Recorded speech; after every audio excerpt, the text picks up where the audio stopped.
यह अध्याय Nelson Mandela की आत्मकथा लॉन्ग वॉक टू फ्रीडम से लिया गया है। इसमें उन्होंने दक्षिण अफ्रीका में रंगभेद, अपार्थाइड के खिलाफ संघर्ष और स्वतंत्रता प्राप्ति के बाद उनके 10 मई 1994 को दक्षिण अफ्रीका का पहला लोकतांत्रिक चुनाव हुआ जिसमें सभी नस्लों को मतदान का अधिकार मिला। इसी दिन नेल्सन मंडेला देश के पहले अश्वेत राष्ट्रपति बने। उनका शपथ ग्रहण समारोह प्रिटोरिया में हुआ। इसमें देश और विदेश के कई गणमान्य लोग उपस्थित थे। यह दिन पूरे देश के लिए गौरव और आजादी का प्रतीक था। नेल्सन मंडेला कहते हैं कि उस दिन उन्हें महसूस हुआ कि आजादी का असली मूल्य क्या होता है।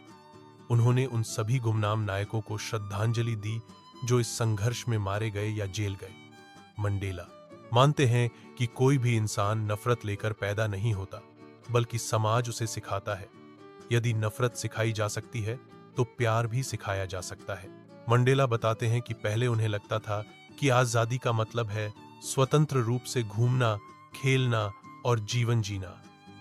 लेकिन जब उन्होंने देखा कि उनके लोग भेदभाव, गरीबी और डर में जी रहे हैं, तो उन्होंने समझा कि असली आजादी का मतलब केवल खुद के लिए नहीं, बल्कि सबके लिए आजादी है। मित्र और जीवन के सुख खो दिए जिन्होंने न्याय और समानता के लिए लड़ाई लड़ी। नेल्सन मंडेला का मानना है कि स्वतंत्रता केवल राजनीतिक नहीं होती, बल्कि यह मानव आत्मा की आजादी होती है।